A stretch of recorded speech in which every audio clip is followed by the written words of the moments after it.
I like the idea of the rebuild and seeing competent baseball again.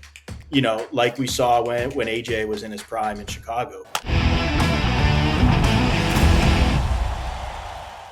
Jon Greenberg, founding editor, senior columnist of The Athletic, friend of the program here on Foul Territory. Always appreciate you having coming on and taking a little bit of time with us. And so, Jon, you're here to talk about a number of things. But first, let's start out with a recent poll by The Athletic where players were surveyed. What organizations have bad reputations among players? And this is funny. You can see AJ with the hands like, see no evil, hear no evil. But I'm interested to hear what your findings were on this. Welcome to the show. Hey, well, thanks for having me. We have two guys who played for the White Sox. They might disagree with some of the sentiments in there. I do disagree that no one's ever said anything good about the White Sox and playing there, because I've seen how they treat players. Usually, I know there's some people have some hard feelings, some people don't. But I do think that might be a little over dramatic. But right now, the White Sox do not have a very good rep in baseball. Look at the last couple of years, last 3 years. It's just not. It's not great. And as AJ will know, we're trying to cover it up. Wow. I played there forever ago now, so Right. It was different back then. But listen, Todd will tell you the traveling secretary there, Eddie Casson, is awesome. He'll do anything for you. The PR staff, Bob Bechtel and Scott Reifert, they'll do a lot of stuff for you. Now, the ticket guy, Mike Mazza, will do some stuff for you if you ask him. But listen, are there shortcomings in the organization? I don't think anybody's going to deny that, because you look at where they're at, analytics department, you look at where they are, pitching lab, hitting lab, you go to some of these places, even their spring training site, they're short. Now, why? I don't know. But, they travel the way other teams travel. They do a lot of stuff the other teams do. This could just be a lot of harsh feelings. Todd was there after me, so things might have changed. But listen, it wasn't like when I went from the Twins to the Giants, it was like, whoa, I went to the big leagues, right? When I went from the Giants to the White Sox, it was kind of like this. But then when I went to the Red Sox, the Rangers, then it was like another level of oh, wow, this is what the big leagues are like. So it's just depending on what you're used to and where you come from. If you go from the Yankees to the White Sox, I'm sure it's going to be a little bit different. And they've added some stuff. They've added things in the hall. I don't know. Have you been back there to see the stuff in the hallway now? Right? Well, I've seen it. Yeah. No, and they've done it, but they finally added a family room, right, for the families. Right. They never had it. It was a suite up there, right? They added the pitching hitting thing down there where you can't get through the tunnel anymore. They've added more medical stuff. They've added all this stuff. I get it. It's just like they're always playing catch up. They're never in front of anything. And I think the way last year ended, and the way when those players, when they had that fire sale, I think that kind of spread to other teams, right? Because everyone was so unhappy on that team and they were all trying to escape. I do feel like that probably with some of these players put a bad taste in their mouth and kind of spread some bad words there. And then you look at the way they started this season, people look at it like, what the heck's going on in this place? It seems like a fiasco with the way they've started this season. So I get it. I get the negative vibes, and that's up to Chris Getz and the new kind of, change front office to change how players feel about the organization. Yeah, and I think if you're looking back on it, when I got traded over there, I think this started with the whole LaRoche situation and Kenny Williams about his son, not being allowed to, hang out with the boys when he wasn't doing anything wrong. So, and then Chris Sale cutting up the jerseys. I was there for that too. And I'm like, what is going on here? This is crazy. So all, I guess, good fun, some of it. But what was your reaction to Pedro Gaffral's comments, questioning the team's effort? Yeah, that was bad. I didn't play, obviously, I haven't played like you guys have, so I don't know how you guys take when a manager says something like that in public. But every person I've talked to, including people in the White Sox organization, thought that was just a huge mistake. You're questioning guys' effort, which usually doesn't go well, when you're in that situation. And also it came right after they played, it's that game where it was Bradish, it was like a Cy Young caliber pitcher. I feel like that's one where you just kind of tip your hat to the pitcher and you move along publicly. And if you've seen stuff behind the scenes with your players, you talk about that privately. That didn't play well. And you could see the quotes, immediately they went to the players after that. And the players I think Corey Lee kind of said, well, that's his opinion. And I feel like if someone ever says about you, well, that's just your opinion, it's not good, right? That doesn't mean they agree with your opinion of their opinion. So It didn't go well. What would you guys think when a manager would say something like that publicly? Yeah, you start questioning any and everything, to be honest with you. At the end of the day, like, oh, who's he talking about? What's going down here? Why does he think this way? Why didn't we have a meeting about this? Everything will come into question, and then now you got to go out and play ball too. So it makes it for a different ball game after that. John, let me ask you this. I remember kind of going back to what you were talking about how the Chicago White Sox are up there amongst players of terrible reputations.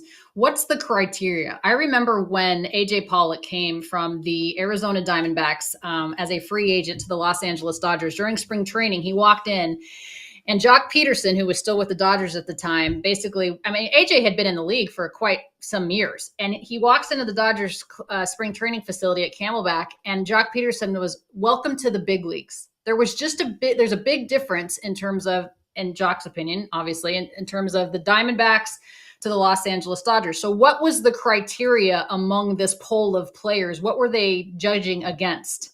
I don't think there was anything specific you were supposed to ask these guys. It was more just like general questions you're asking guys in the clubhouse. I don't think they were doing the actual ratings like Clubhouse 7, 7 out of 10, like traveling secretary this. I think it was more of just a general feeling about things.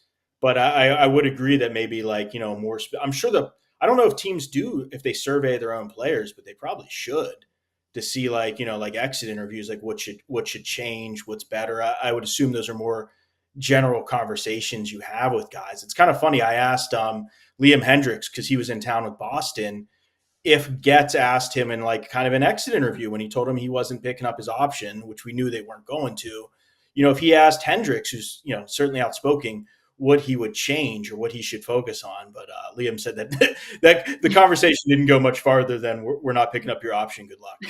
FT is headed to the MLB All-Star Game this year, and there's only one way you should be finding tickets for any ball game. SeatGeek is the official ticket marketplace of Major League Baseball, so they have you covered for all of your baseball ticket needs. I'm super pumped to hit the Futures game this year. That new skills competition looks electric. I agree, Kratz. It's like the Olympics for baseball. Cannot wait to see that. With over 28 million downloads, SeatGeek is the #1 rated ticketing app. Baseball season's in full swing, and you don't want to miss out. SeatGeek has your tickets to every game and, of course, concerts, festivals, and more. Every ticket's backed by their buyer guarantee, and SeatGeek is the only site that lets you return your tickets ahead of the event with swaps. And Kratz, FT came through for the people. Use our code FOUL for $20 off tickets at SeatGeek. That's $20 off your first purchase with promo code FOUL. Make sure you click the link in the description to download the app, please. Yeah, you would think that would have been some good information to get on the way out. A guy that's been on different teams and not shy. Not shy. He'll say what he means, mate, for sure. But what do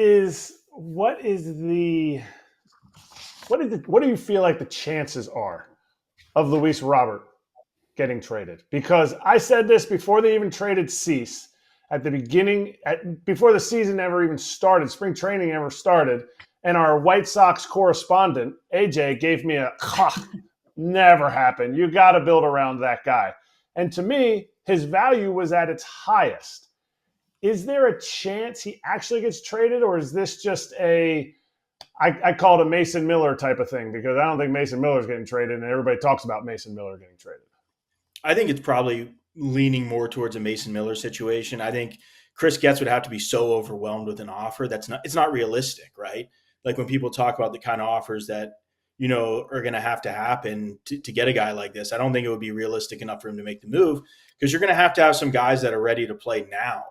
Like not the top prospects who are like, the Class A guys down the road that no one knows what's really going to happen with them, but they got to be more like AA ready guys. Now, what team is going to give away all those guys for Luis Robert, who's had injury issues?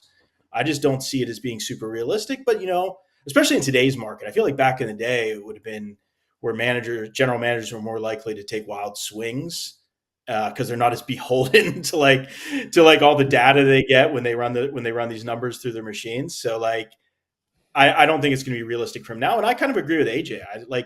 you're putting together a product. This is an entertainment product. This is a team. Like, it's not just a theoretical exercise to see how many prospects, to see where you end up in a prospect list. Like, you've got to put together some kind of product. And like, you have Luis Robert signed to a very club friendly deal. I don't see the point of trading him. And, Crochet, the only reason maybe is because he's a couple years away from being free agent and this is his first good year. But I would keep those guys. I mean, Jerry Reinsdorf did say he wants to get this turned around quickly. So it's not going to go any quicker if you trade away your only good players. Yeah, but here's my theory. Other GMs that get GM jobs, that become general managers, have no playing experience. Not a fault to their own, just a player understands when there's value. And I don't think Chris Getz needs to be in this job for 5 to 7 years. Most GMs are making moves that are like, well, in the next 5 to 7 years, we're going to have this. To me, if Jerry really wants to turn this thing around quickly, can you get on-field players that are going to help your team win in the next 3 years? And to me, if that value gets you more players in that time span that you would only have Luis Robert for anyway, right, why not try to get him and be a player and like change the game a little bit? Because they have to do something drastic, in my opinion. I think it's a great point. I think if you have to have a front office capable of identifying those guys, like you see it all the time with the smarter teams that make moves like this and they replace, to use the line from the Moneyball stuff, that I replace them in the aggregate. I haven't seen that really from the White Sox, and really not that much from the Cubs either. Some covering teams in Chicago. So yeah, I agree with you, Eric. I just don't know if they're going to be able to get that done. We'll see. I mean, I'm all for Chris Getz making all the moves he can to make this team better, because I'm kind of tired of, as much as like the White Sox disaster stuff, people like to read it. It's, it's a good conversation starter in Chicago. I like the idea of the rebuild and seeing competent baseball again, like we saw when AJ was in his prime in Chicago. Because when the White Sox are good, the fans respond and the city responds. I know it's a Cubs city first and foremost, but like, I think a lot of people don't realize how popular the White Sox are when they're actually good. And the reason why is they're not good enough, enough times over the decades. Take it easy now. I'm still in my prime, okay? Let's just establish that, John, okay? Prime, not your physical prime, which you are now. Okay, I just want to make sure that we got that clear, because you didn't see me hitting London. It was amazing. All right, so I got a couple questions on this. One, the White Sox should have just been honest. They're not turning this around quickly, because the problem is Jerry won't spend the money they need to spend to turn it around, okay? We all know that. That's not a knock on Jerry. That's just the way he is. He wants to do it the long way, the hard way. I get it, okay? They should have been honest and just said, we're rebuilding when we brought in Chris Getz. We're going to give them 5 years. Obviously, they didn't want to do that because they've been through so many rebuild. Let's turn the page. Now, my opinion is if they trade Luis Robert, you mentioned the fans are going to be like, why? Why? He's under control. Garrett Crochet, he's under control. Let's build around those two pieces, and we'll figure out the rest. Colson Montgomery, Noah Schultz, whoever the other guys in the minor leagues, Edgar Quiro, whoever they decide are those pieces, that's what they should do. My opinion only. Yeah. Hey, the fans will revolt. What do you think they're going to do, and why didn't they just say we're rebuilding? Yeah, that's a great. I mean, I was at that press conference, which didn't go great, and it was weird that there was like this. I was just like, it didn't make sense, right? It wasn't reality when Jerry's talking about rebuilding quickly, and I kind of found out later how he got about saying that, why he said that, but like. We were all like, this isn't a quick rebuild, because it came after a fire sale. So like they didn't, and Han did a good job actually getting some of these prospects, but it didn't make a lot of sense. I've talked to Getz since, and he kind of realized he screwed up a little bit by not just saying rebuild right away. Like I think he thought, and I've seen it a lot with other GMs and presidents are like, they won't say rebuild now.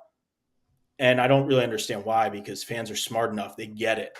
They understand it. And like AJ, like you said, if you say 5 years, then you're giving fans like a timeline to think about and a way to judge this team. If you're judging this team on wins and losses right now, it's a disaster. If you're judging them on the prospects they're acquiring, it's a little less of a disaster. So I think they screwed up on the messaging of Getz taking over for those guys 100%. And I do kind of agree with you. I think the fans are going to say why with Robert, but I also think White Sox fans are so dissatisfied with the product in general that they're just unhappy. So like, I don't think anything you do besides win is going to make them happy. And yeah, I don't see it. Like it's so hard to see right now. And we judge it by the Cubs in this town because they had the rebuild they said it was a rebuild. They said it was going to take so many years. And then fans could start finally looking forward to Chris Bryant, Kyle Schwarber. And, when Jake Arrieta comes up, you can kind of see that coming. You just can't really see it right now with the White Sox. We'll see how Drew Thorpe's start goes this week in Seattle. But it's really hard to see a silver lining with this team right now. Maybe in a year we'll feel different. True. All right. So I have to ask you two quick questions. Sure. One, they made all these trades. You're mentioning them, and I'm looking up the farm system rankings with all these trades. The White Sox are still kind of middle of the pack with all these trades. So have they done the right moves? And quick answer, do you think they've done enough to make the right moves? And then I have one more question that I think you'll give a good answer on. No, I mean, I don't. I mean, I think their farm system was so bad before they made those trades that they needed to make moves just to be middle of the pack. So that's why Chris probably needs to make some big deals this summer, and he needs to hit on them. Okay, perfect. Hold on, Alana. One more. Okay. All right, Dang, I know. Listen, I'm a White Sox person. You talk Dodgers twice a week. I get to talk White Sox once a month. Okay, that's fair. What do you think, John Schifrin, in his fight he's picked with the media, and kind of picked a fight? I don't want to say with the fans because some fans are kind of behind him, some aren't. Yeah. But what's your thought, and how are people in the city talking about that? Because he seems like he's gone out of his way to try to, I don't want to say pick a fight, but just be like, I'm behind this team. Like the Martin Maldonado voting for an all-star, which was kind of a joke, and he turned it into something, right? Stand up for the haters. Like, what is he doing? Yeah, that's kind of a question we've been talking about, AJ. Like Cubs Sox, that was a big discussion point, kind of like what's going on here. It's a little weird. I don't really know who's giving him advice or if he's just kind of taking his own advice here. He'd never done a team before. He's only done like national kind of stuff. So I don't know if he was overcompensating or what. I know I tried talking to him a couple times and he kind of didn't return texts. And then I went to him at the park and he just basically said he didn't want to talk. So it's weird. I don't really get it. I don't really get his process of trying to ingratiate himself in the city. The Tommy Pham call was the one that's like, you can't argue, like, you can't argue two sides of that call. That was just kind of nuts. And like people are laughing about it. And I kind of feel bad because he's a guy trying to start with a new team and the team's awful. So what do you do? So, he's got a lot of room to grow, I guess we could say. We're talking with Jon Greenberg of The Athletic. And before we let you go, I want you to talk a little bit, John, about your recent article about how Jed Hoyer is kind of helping Chris Getz along in the new position. Obviously, Chris Getz new to the seat that he's in right now, and there's a budding relationship there. Tell us more. Yeah, I just thought it was interesting because, as AJ knows, Cubs and Sox, the organizations even have a little bit of rivalry behind the scenes, as well as the fans. So I thought it was interesting because I know that they've been friends for a little bit. Chris started off in the running the farm system, and now he got promoted to GM. It's just unusual for the GMs of the Cubs and Sox to be like actual friends. They live near each other in the Chicago suburbs. They get together with families. So I just thought it was an interesting column to do before Cubs Sox rather than just saying both these teams are terrible. Of course, the fan response on Twitter were like stuff like two losers, like these guys deserve each other, which was kind of mean. But, I do like both them. And I think Jed says he'll give him advice, it's more not on advice on trades and stuff, just on like how to handle the media, how much should you travel? When should you talk to your team? Things like that, which I think is really kind of an interesting relationship. So, hopefully they can help each other out and give us some better baseball. Maybe they are trade partners again this year, kind of like with the big trade in 2017 with Quintana, Eloy, and Cease. John, what's the state of the Cubs? You also wrote an article about the White Sox bullpen's terrible, but the Cubs are probably not back. What more can you tell us about that? The Cubs aren't back. I mean, I think, they go to they beat the White Sox barely, with two wild coming from behind wins, and they go to Cincinnati, and they drop a couple games. So like the Cubs are a real interesting team right now. I was at least happy to see Shota Imanaga have a good start in Cincinnati last night. because he had gotten beaten up by the Brewers and the White Sox so much it looked like he was tipping pitches because they were just on everything. And the starting pitching has kind of carried them to mediocrity because they haven't hit consistently. Their bullpen's a disaster. Maybe it can help with some starters getting healthy, but it's not a great situation right now. And that's unlike the White Sox. We knew the White Sox were going to be bad this year. We thought that, the Cubs would be a little better, but they're playing kind of the low end of their projections right now. Guys it's the star players got to start hitting. People like Dansby Swanson, Cody Bellinger, they've got to hit. It's not that complicated, and they've got to make some improvements. Catcher, they've got to, get better bullpen. They've got Jed Hoyer's got some work to do this summer. Yeah, no question about it. Cody Bellinger in the middle of an $80 million 3-year deal. Yeah, I mean, he's, he could be a guy that could opt out after this year as well. He has kind of one of those flexible deals, so he might not be going anywhere. He's been hitting okay. Christopher Morel's got some power. He's got obviously got to work on his defense at third. He's got to, work on some consistency. Ian Happ seems to be coming out of his early season slump, so that's a good sign. Seiya Suzuki's up and down. They've just they haven't gotten hot yet, and they really need to get a good heater because good hot streak could win that division.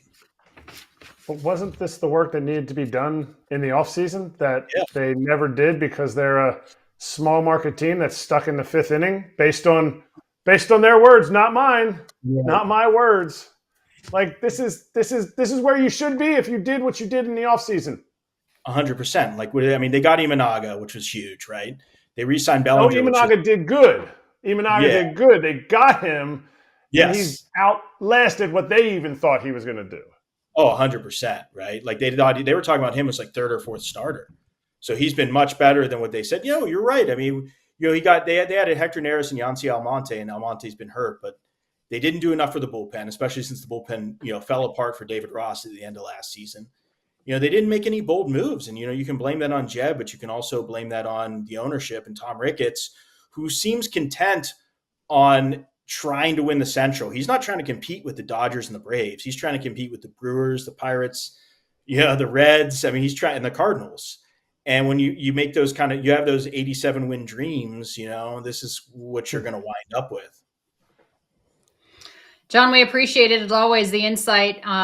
We know the Cubs are not great. The White Sox are terrible, and hopefully the Bears will do something for you. I don't know. I'll see what happens there. Yeah, right. We're excited about that. I said we're just about there's a doomsday clock in the University of Chicago. The time for when he goes to nuclear war. We're going to do one for the Bears, right? For Bears season to start. We're really close to focusing on the Bears season and saying, wait till next year with baseball. AJ, I'm excited to see you for the 2005 reunion coming up at Sox Fest is that next year, right? No. Who said I was coming? Who said I was coming? Come on, you got to be like the star. You're going to I was coming. Who said I was coming? If you don't go, I'm not going. I'll say that. Looks like you're staying home, John. Hope you didn't book your tickets already. And by the way, Caleb Williams and Rome Meduzzi, they came up with the bear claw. I mean, yes. Bears fans, I'm a Bears fan. How did no one else come up with that before they did? It's kind of amazing, right? And it's kind of a corny thing, but it's caught on because Caleb Williams looks cool doing it, right? And he has a smile on his face and he's doing it. I mean, are you going to retire your Jay Cutler jerseys and get a Caleb Williams jersey? Oh, boy. I do not have a Jay Cutler jersey. But I do have a Rex Grossman jersey and an Urlacher jersey. They're around here somewhere. Well, yeah, Florida. Urlacher, I can understand. No, Rex is a Florida. Hey, Rex took him to the Super Bowl. Exactly. Rex and Jim McMahon. That's it, man. John, thanks very much. We appreciate it as always. And guys, listening on Foul Territory, obviously on the podcast and on YouTube TV. Don't forget, you can get a lot more Cubs action, if you will, on Northside Territory. There's another one of our partners. Look at this, Northside Territory. Multiple episodes weekly if you want to hear more. Hey, everybody. Be sure to like and subscribe for more content. We're back here every weekday, all year long, so do not miss an episode. The videos are coming in all day. Here's another video you might enjoy. Baseball the way it should be covered.